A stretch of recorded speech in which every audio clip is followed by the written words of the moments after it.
Hello friends, आप सभी का हमारे यूट्यूब चैनल पर स्वागत है। इस वीडियो में हम हिंदी व्याकरण से समास विग्रह से जो क्वेश्चन पीईबी एग्जाम्स में पूछे गए थे उनको देखने वाले हैं। पहला क्वेश्चन है, पथभ्रष्ट का सही सामासिक विग्रह निम्न में से कौन सा है?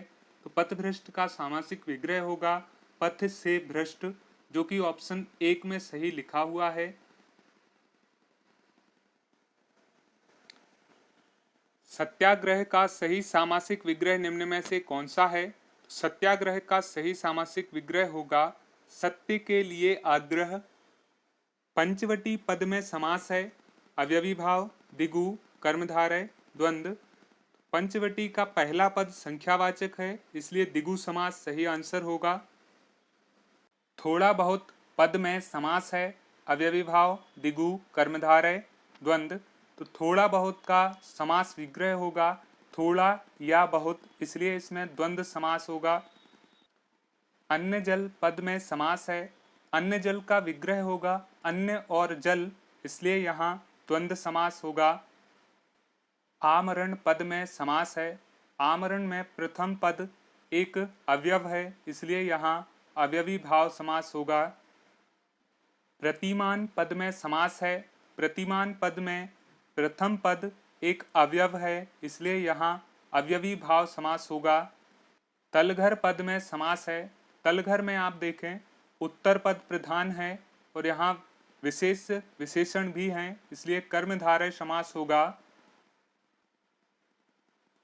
नीलगाय पद में समास है, तो नीलगाय पद में कर्मधारय समास है।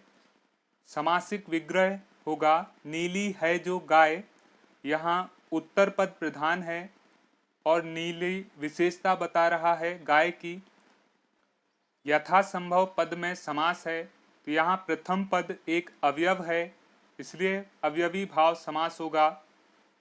काली मिर्च पद में समास है, काली है जो मिर्च विग्रह होगा और यहाँ समास होगा कर्मधारय समास। लेन देन पद में समास है, तो लेन देन में दोनों पदों के बीच द्वंद्व हो रहा है, इसलिए द्वंद्व समास होगा। राज दरबार पद में समास है, तो जहां कारक विभक्ति का प्रयोग होता है वहां तत्पुरुष समास होता है। अगर विग्रह करें राजा का दरबार, इसलिए यहाँ तत्पुरुष समास होगा।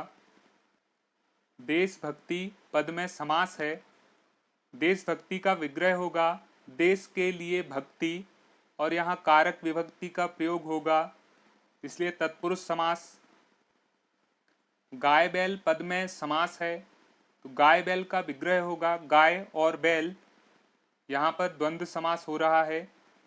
गुण भरा पद में समास है, विग्रह होगा गुण से भरा और तत्पुरुष समास होगा। 3-13 पद में समास है, यहाँ प्रथम पद अवयव नहीं है, अवयवी भाव समास नहीं हो सकता।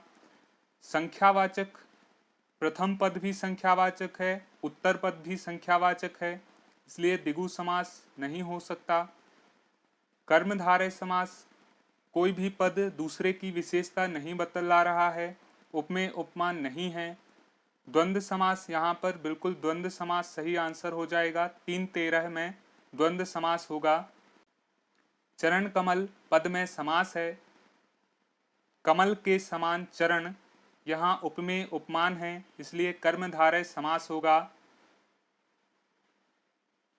अनजाने पद में समास है, अनजाने पद में अवयवी भाव समास होगा,